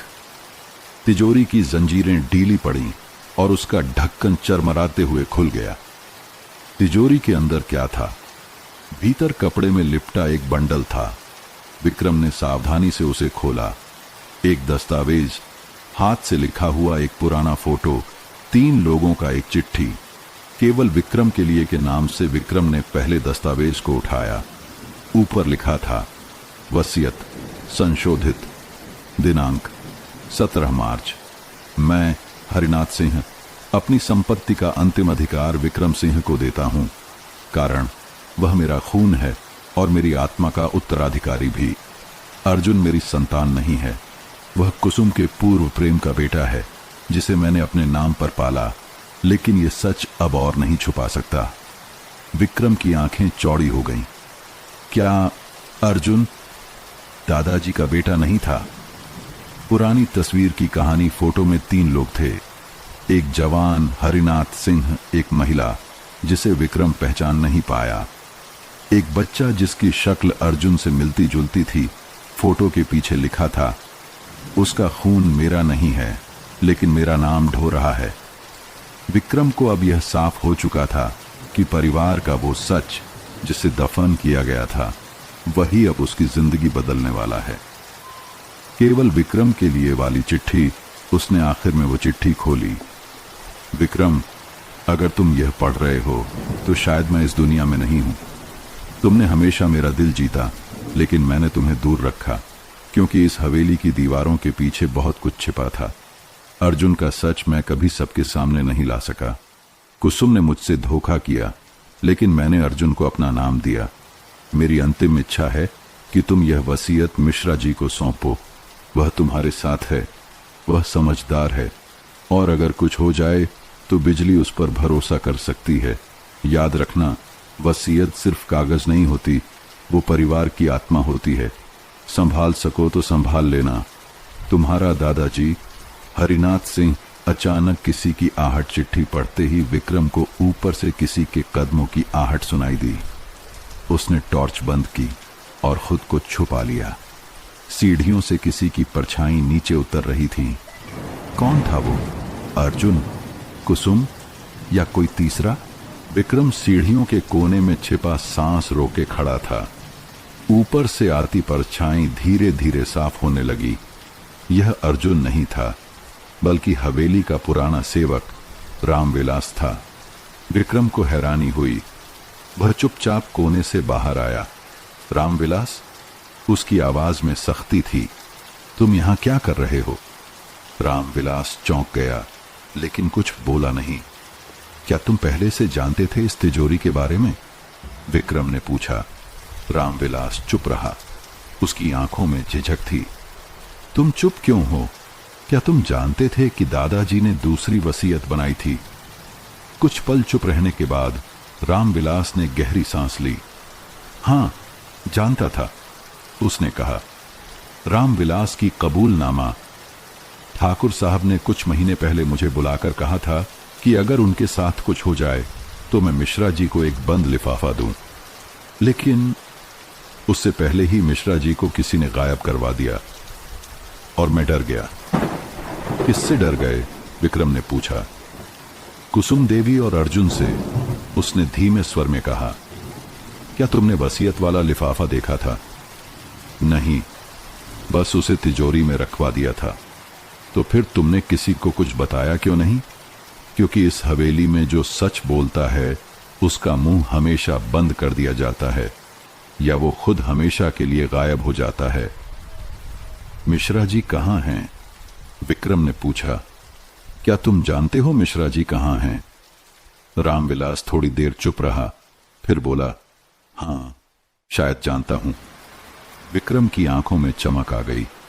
गांव से 4 कोस दूर पीपलिया घाटी में उनकी बहन का एक पुराना घर है। ठाकुर साहब की मौत के बाद वे वहीं छिपे हैं। क्यों? क्योंकि उन्होंने भी अर्जुन की असलियत जान ली थी और उन्हें धमकियां मिलने लगी थीं। विक्रम का फैसला विक्रम ने तय किया। अगली सुबह वह पीपलिया घाटी जाएगा, मिश्रा जी से मिलेगा और संशोधित वसीयत लेकर वापस आएगा। यह उसकी लड़ाई अब सिर्फ परिवार या संपत्ति की नहीं, बल्कि अपने अस्तित्व की थी। अर्जुन की चाल उसी रात हवेली के एक और हिस्से में अर्जुन और कुसुम देवी के बीच बातचीत हो रही थी। तुम्हें लगता है विक्रम को कुछ पता चल गया है? अर्जुन ने पूछा। उसकी आंखों में बेचैनी है। वो कुछ जरूर जान गया है। अगर उसने सच बाहर लाया तो हम सब कुछ खो देंगे, कुसुम देवी ने कहा। तो फिर कुसुम की आंखों में एक अंधेरा सा इरादा था। अब हमें अगला कदम उठाना होगा। भोर की पहली किरण के साथ ही विक्रम ने हवेली से निकलने का फैसला कर लिया। उसका लक्ष्य था पीपलिया घाटी, जहां वकील मिश्रा छुपे हुए थे। वह अकेले नहीं था, अपनी साइकिल पर बैठा रामविलास भी साथ था, जिसने वर्षों तक ठाकुर हरिनाथ की सेवा की थी और अब सच के साथ खड़ा था। रास्ते की चुप्पी, घाटी की ओर जाते समय रास्ता सुनसान था। बीच बीच में विक्रम को ऐसा लगा जैसे कोई पीछा कर रहा है, पर मुड़ने पर बस हवा मिलती। डर लग रहा है? रामविलास ने पूछा। अब डर नहीं लगता, अब सिर्फ गुस्सा आता है। इतने सालों से मैं अपनों से कटकर जी रहा था। अब जब सच सामने है तो वो भी छिपाया जा रहा है। रामविलास चुप रहा, शायद सोच रहा था कि सच्चाई की कीमत बहुत भारी होती है। पीपलिया घाटी का पुराना घर घाटी में एक पुराना टूटता हुआ कच्चा मकान था। दरवाजा झंग खाया हुआ और चारों ओर झाड़ियां। विक्रम ने दरवाजा खटखटाया। भीतर से एक कांपती हुई आवाज आई। कौन? मिश्रा जी, मैं विक्रम हूं, हरिनाथ सिंह का पोता। भीतर सन्नाटा छा गया। कुछ पल बाद दरवाजा खुला। सामने खड़े थे मिश्रा जी, थके, डर से कांपते हुए। मिश्रा जी की सच्चाई, आप यहां कैसे आए? मिश्रा जी ने घबराकर पूछा। आप ही ने कहा था अगर कुछ हो जाए तो सच का साथ देना। वो दिन आ गया है मिश्रा जी। मिश्रा जी धीरे धीरे बैठ गए। मैंने जो देखा, जो पढ़ा, उससे मैं भी डर गया था। ठाकुर साहब ने मुझे संशोधित वसीयत दी थी। उन्होंने कहा था वक्त आने पर ही उसे सबके सामने लाना। अब वक्त आ गया है। मिश्रा जी अंदर गए और एक संदूक से फाइल निकाली। ठाकुर हरिनाथ सिंह की आखिरी और वैध वसीयत। इसे लेकर तुम्हें कोर्ट जाना होगा। यह वैधानिक है। इसमें साफ लिखा है कि सारी संपत्ति विक्रम सिंह को दी जाए। अर्जुन को सिर्फ वो मिलेगा जो वह खुद कमाएगा। विक्रम ने फाइल को कसकर पकड़ा। पीछे से आ रही आहट और तभी एक आवाज। क्या तुम वाकई सोचते हो ये फाइल लेकर गांव लौटोगे? विक्रम ने मुड़कर देखा। अर्जुन पीछे खड़ा था, गुस्से से आंखें लाल। उसके हाथ में लोहे की रॉड थी। तुमने हमसे सब छीन लिया, अब मैं तुमसे सब छीनूंगा, अर्जुन चीखा। मैंने कुछ नहीं छीना अर्जुन, मैं सिर्फ सच लेकर आया हूं। झूठ! मेरी मां ने मेरी पूरी जिंदगी इस हवेली के लिए कुर्बान की है। अब तुम कह रहे हो मैं उसका हकदार नहीं? हक का खून से नहीं, कर्म से मिलता है, विक्रम ने शांत लेकिन तेज स्वर में कहा। अर्जुन झपटा, लेकिन मिश्रा जी और रामविलास ने बीच में आकर उसे रोका। बस करो अर्जुन, मिश्रा जी गरजे। ये दस्तावेज तुम्हारे ही भले के लिए हैं। झूठ के कंधों पर बैठकर ऊंचाई नहीं मिलती। फैसला। अब अदालत में विक्रम फाइल लेकर गांव लौट आया। अब केस कोर्ट में जाना था। गांव की पंचायत की बैठक बुलानी थी। सारे गवाह, सारे दस्तावेज और सबसे जरूरी हिम्मत। लेकिन अब वह अकेला नहीं था। रामविलास, मिश्रा जी और बचपन की दोस्त बिजली अब सब साथ थे। गांव माधोपुर के मंदिर प्रांगण में आज भीड़ कुछ ज्यादा ही थी। पंचायत बैठने जा रही थी। सालों में पहली बार ठाकुर हवेली के अंदर की बातें गांव के बाहर तक पहुंच रही थीं। मंच पर बैठे थे गांव के सरपंच, दो बुजुर्ग गवाह और बीच में रखी थी ठाकुर हरिनाथ सिंह की अंतिम संशोधित वसीयत। विक्रम शांत खड़ा था, लेकिन उसकी आंखों में आत्मविश्वास था। दाईं ओर खड़ी थीं कुसुम देवी और अर्जुन, चुप मगर निगाहों में तूफान। विक्रम का बयान। विक्रम ने फाइल उठाई और कहा, यह दस्तावेज मेरे दादाजी ने अपने अंतिम दिनों में मिश्रा जी को सौंपा था। इसमें साफ साफ लिखा है कि पूरी संपत्ति मेरे नाम की गई है। उसने पन्ना खोला और पढ़ना शुरू किया। गांव वालों के बीच फुसफुसाहटें शुरू हो गईं। क्यों बदला ठाकुर साहब ने वसीयत? क्या अर्जुन वाकई उनका बेटा नहीं था? इतने सालों से जो सच छिपा रहा वो अब सामने है। मिश्रा जी का समर्थन वकील मिश्रा भी सामने आए और बोले, मैं इस दस्तावेज की वैधता की पुष्टि करता हूं। यह मेरी मुहर और ठाकुर हरिनाथ सिंह के हस्ताक्षर के साथ है। इसकी एक प्रति मेरे पास पहले से सुरक्षित थी। पंचायत के चेहरे गंभीर हो गए। क्या अर्जुन कुछ कहना चाहता है? सरपंच ने पूछा। कुसुम देवी की चाल अर्जुन कुछ कहने ही वाला था कि कुसुम देवी उठी। हां, मुझे कुछ कहना है।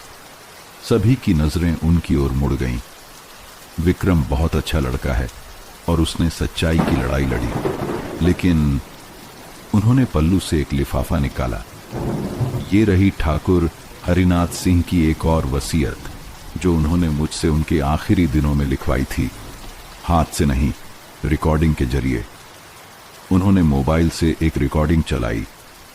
अगर मेरी किसी भी वसीयत को लेकर विवाद हो तो मैं चाहता हूं कि अर्जुन को मेरी जमीन का अधिकार मिले और विक्रम को हवेली और उससे जुड़ी जिम्मेदारियां। पूरी पंचायत सन्न रह गई। पंचायत की उलझन। सरपंच ने दोनों वसीयतों को सुना और गवाहों से बात की। अब सवाल था, कौन सी वसीयत असली है? क्या मौखिक रिकॉर्डिंग लिखित वसीयत को बदल सकती है? मिश्रा जी बोले, कानूनी रूप से लिखित वसीयत जिसमें दो गवाह हों और हस्ताक्षर हों, उसे ही प्राथमिकता दी जाती है। तो क्या यह रिकॉर्डिंग मान्य नहीं? एक बुजुर्ग ने पूछा। जब तक यह साबित ना हो जाए कि ठाकुर साहब मानसिक रूप से पूरी तरह स्वस्थ थे और यह रिकॉर्डिंग छेड़छाड़ से मुक्त है, यह वसीयत वैध नहीं मानी जा सकती। पंच का निर्णय अस्थायी। सरपंच ने कहा, इस वक्त पंचायत यह तय करती है कि संशोधित लिखित वसीयत के अनुसार विक्रम को संपत्ति और हवेली का उत्तराधिकारी माना जाए। अर्जुन इस फैसले को कोर्ट में चुनौती दे सकता है, लेकिन गांव के स्तर पर निर्णय स्पष्ट है। विक्रम ने पहली बार सांस ली, हल्की लेकिन भारी जिम्मेदारी के साथ। कुसुम की फुसफुसाहट भीड़ हटने लगी। अर्जुन और कुसुम हवेली लौटने के लिए मुड़े, लेकिन जाते जाते कुसुम ने धीमे से कहा, बात अभी खत्म नहीं हुई विक्रम। कुछ रिश्ते मिटा सकते हो पर इतिहास नहीं। पंचायत के फैसले के बाद हवेली की फिजा थोड़ी शांत हो गई थी, लेकिन हवेली की दीवारों ने कुछ और ही महसूस किया था। साजिश अभी मरी नहीं थी, बस उसने रफ्तार धीमी कर ली थी। विक्रम अब हवेली का कानूनी उत्तराधिकारी था, लेकिन रिश्तों का बोझ अभी भी उसकी छाती पर भारी था। एक शाम की शांति। विक्रम हवेली की लाइब्रेरी में बैठा पुराने दस्तावेजों को सहेज रहा था। दीवार पर लटकी दादाजी की तस्वीर उसे ताक रही थी, जैसे पूछ रही हो, क्या अब चैन मिलेगा मुझे? विक्रम ने बगल में बैठे रामविलास से कहा, सब कुछ कानून से तय हो गया, लेकिन मन अभी भी अशांत है। रामविलास ने धीरे कहा, कभी कभी सच जीत जाता है, लेकिन लोग हार नहीं मानते।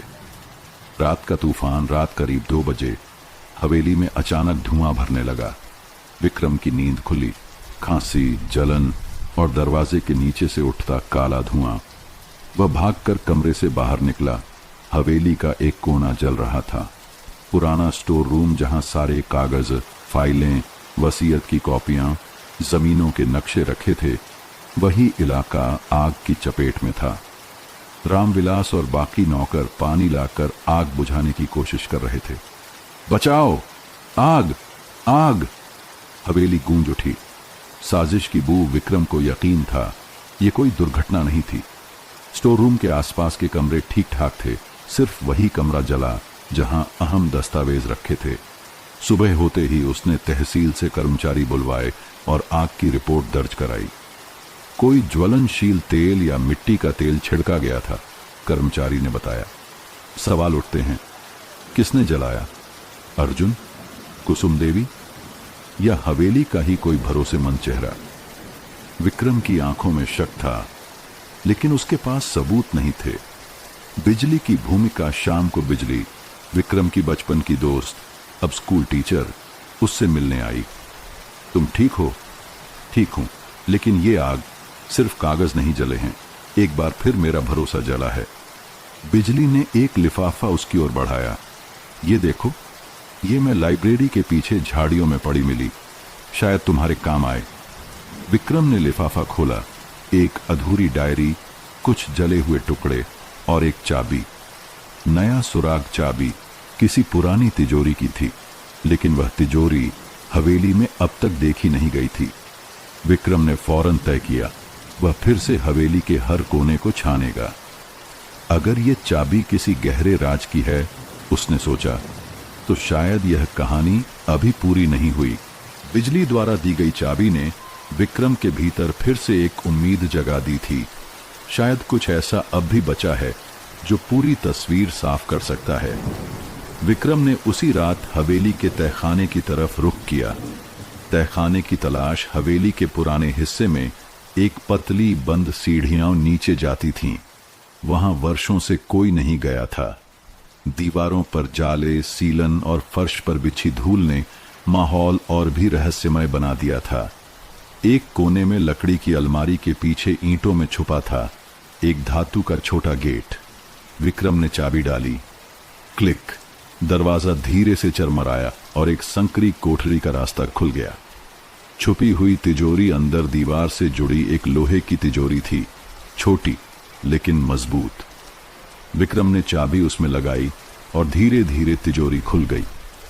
भीतर था एक पुराना दस्तावेज, हाथ से लिखा हुआ एक महिला की तस्वीर, एक गुलाबी रंग की शॉल का टुकड़ा, एक नाम जो उसने पहले कभी नहीं सुना था। वसीयत से भी बड़ा सच। दस्तावेज पढ़ते ही विक्रम की आंखें फैल गईं। ये मेरी आत्मगाथा का आखिरी हिस्सा है। उस महिला का नाम सुहानी था। उससे मुझे एक संतान हुई थी, एक लड़की। मेरी मजबूरी, मेरा डर और समाज की आंखों ने मुझे उस बेटी से दूर कर दिया। मैंने उसे छुपा दिया, उसकी मां को घर से बाहर रखा और खुद को जमीर से काट लिया। वह बेटी आज भी जिंदा है, और अगर यह दस्तावेज कभी उसके हाथ लगे तो मैं चाहता हूं कि वह भी इस परिवार का हिस्सा मानी जाए। नीचे नाम लिखा था, नाम सना, उम्र 26, वर्तमान पीपलिया गांव, मां सुहानी। एक और वारिस? विक्रम स्तब्ध रह गया। ठाकुर हरिनाथ की एक और संतान, एक गुप्त बेटी। उसका मतलब यह था कि विक्रम भी अकेला वारिस नहीं था। बिजली की भूमिका दोबारा विक्रम ने सबसे पहले बिजली को यह बात बताई। तुम क्या करोगे? बिजली ने पूछा। सच वही होता है जो बांटा जाए, छुपाया जाए तो वो झूठ बन जाता है, विक्रम बोला। क्या तुम उसे खोजोगे? विक्रम की आंखें चमकी। हाँ, अब मैं उस लड़की को खोजूंगा। अगर वो मेरी बुआ है तो उसे उसका हक मिलना चाहिए। सुबह होते ही विक्रम ने कार निकाली और पीपलिया गांव की ओर रवाना हुआ।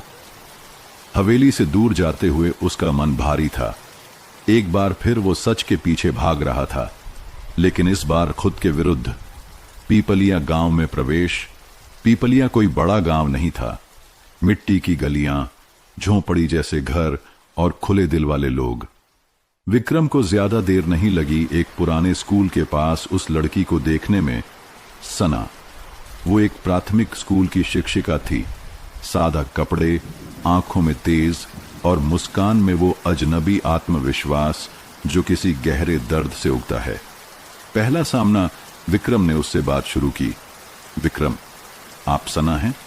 सना, जी, पहचानने में मदद करूं?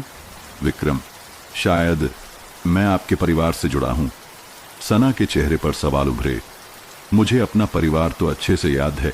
मां थी, वो अब नहीं है, और पिता का नाम हमें कभी नहीं बताया गया।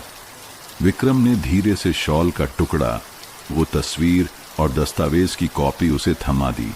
सच का झटका सना ने दस्तावेज पढ़े, आंखें नम हो गईं। तो मेरे पिता जमींदार हरिनाथ सिंह थे? विक्रम ने सिर हिलाया। सना की आंखें लाल थीं, क्रोध और पीड़ा की मिली-जुली लपटें। उन्होंने मुझे कभी स्वीकार नहीं किया, और अब जब वो नहीं हैं, तो ये कागज मुझे परिवार कह रहा है? सना का फैसला। कुछ मिनटों की चुप्पी के बाद सना ने कहा, मैं उनके नाम या हवेली की संपत्ति की भूखी नहीं हूं, लेकिन अगर इतिहास मुझे मिटा दे तो मैं खुद को जिंदा लिखना जानती हूं। अगर तुम सच में मानते हो कि मैं इस खून का हिस्सा हूं, तो मुझे कोई कागज नहीं चाहिए, बस इज्जत का दर्जा चाहिए। विक्रम का प्रण। विक्रम ने उसके आगे हाथ जोड़कर कहा, मेरे दादाजी ने देर से सही पर गलती मानी। अब जो जिम्मेदारी है वो मेरी है। मैं तुम्हें सना नहीं, ठाकुर सना देवी कहकर गांव में वापस ले चलूंगा, और तुम्हें उस नाम का मान दूंगा जो तुम्हें बचपन में नहीं मिला। सना की वापसी। विक्रम जब सना को हवेली लेकर आया तो गांव भर में एक नई सनसनी फैल गई। जमींदार की बेटी? कौन है ये? अब नई वारिस आ गई क्या? हर चबूतरे पर चर्चा शुरू हो चुकी थी। हवेली का मुख्य दरवाजा पहली बार किसी अनचाही वारिस के लिए खोला जा रहा था। रामविलास ने सना को देखते ही सिर झुकाया। स्वागत है बिटिया, देर से आई, लेकिन हवेली अब पूरी लग रही है। परिवार का तूफान कुसुम देवी और अर्जुन को जैसे करंट लग गया। कुसुम देवी, ये कौन है और इसे हवेली में कौन लाया? विक्रम, ये मेरी बुआ हैं, दादाजी की संतान। उनका नाम वसीयत के आखिरी हिस्से में है, और अब से यह इस घर की इज्जत है। अर्जुन ने फुसफुसाया, ये सब चाल है, हवेली को बांटने की चाल। लेकिन इस बार विक्रम चुप नहीं था। पंचायत फिर से बुलती है, गांव के बुजुर्गों की बैठक फिर से बुलाई जाती है। इस बार गवाह हैं कागज, तिजोरी, बिजली और गांव की ईमानदार नजरें। सना सबके सामने खड़ी होती है। सना का भाषण, मुख्य भाव, मुझे ये हवेली, ये दौलत या ये जमीनें नहीं चाहिए। मैं सिर्फ ये साबित करने आई हूं कि मेरे अस्तित्व को दफनाया गया था, अब उसे मान्यता चाहिए।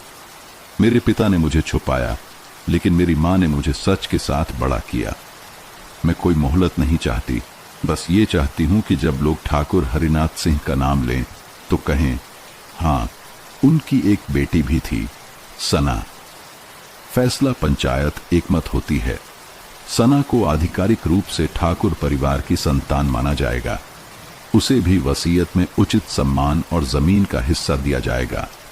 संपत्ति का नया वितरण अब उसके नाम को भी शामिल कर फिर से किया जाएगा। गांव के लोग तालियां बजाते हैं। विक्रम की आंखें भर आती हैं। रामविलास की झुकी पीठ सीधी हो जाती है। एक नया सूरज सना अब हवेली में सम्मान से रह रही थी, लेकिन जिंदगी वही थी, सादा, शिक्षिका वाली। उसने हवेली के पुराने गोदाम को गांव की लड़कियों के लिए एक पाठशाला में बदलने की योजना शुरू की। गांव में अब सब कुछ सामान्य लगने लगा था। सना के आने के बाद हवेली में रौनक भी थी और संतुलन भी। लेकिन अर्जुन चुप नहीं बैठा था। अगर सब कुछ इन्हें मिल गया तो मेरे हिस्से में क्या रहेगा? उसने एक आखिरी चाल चली। वो असली वसीयत को जलाने की कोशिश में था।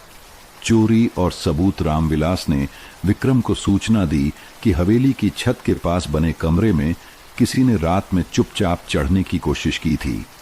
विक्रम ने तुरंत जाकर देखा। वहां वही लकड़ी का संदूक रखा था जिसमें वसीयत की मूल प्रति थी। संदूक टूटा हुआ था, पर वसीयत जली नहीं थी, आधी फटी पर साफ। और वहीं गिरा था अर्जुन का रुमाल। सामना विक्रम ने सबके सामने अर्जुन से पूछा, क्या तुम्हें सच से इतना डर लग गया कि तुम उसे जलाने चले आए? अर्जुन चुप रहा। कुसुम देवी ने सिर झुका लिया। मैंने बहुत देर तक सच को दबाया बेटा, अब और नहीं। अगर ये लड़की तेरे पिता की संतान है तो ये इस घर की रानी है। न्याय का पल। गांव की पंचायत फिर एक बार बुलाई गई। वकील, बिजली, रामविलास और खुद ठाकुर हरिनाथ की पुरानी चिट्ठी सबके सामने रखी गई। सना को संपत्ति का बराबर हिस्सा और नाम में अधिकार देने की मुहर लगाई गई। अर्जुन को हवेली के बाहर एक अलग जमीन दी गई, लेकिन उसे जमींदारी का उत्तराधिकारी नहीं माना गया। विरासत का नया चेहरा अब हवेली में। सना एक पाठशाला चला रही थी। विक्रम गांव के खेतों की देखरेख कर रहा था। बिजली अब पूरे गांव की सम्मानित महिला थी, जो अकेली नहीं, अब ठाकुर हवेली की सदस्य थी। और अधूरी वसीयत। सना ने आखिरी बार तिजोरी खोली और अधूरी वसीयत का वो पन्ना निकाला। नीचे लिखा था, अगर मेरी बेटी ये पढ़ रही है तो जान ले, मैं तुझे छुपा सका, मिटा ना सका। वसीयत का आखिरी हिस्सा तेरा नाम है। अधूरी वसीयत अब पूरी है। ठाकुर हरिनाथ सिंह।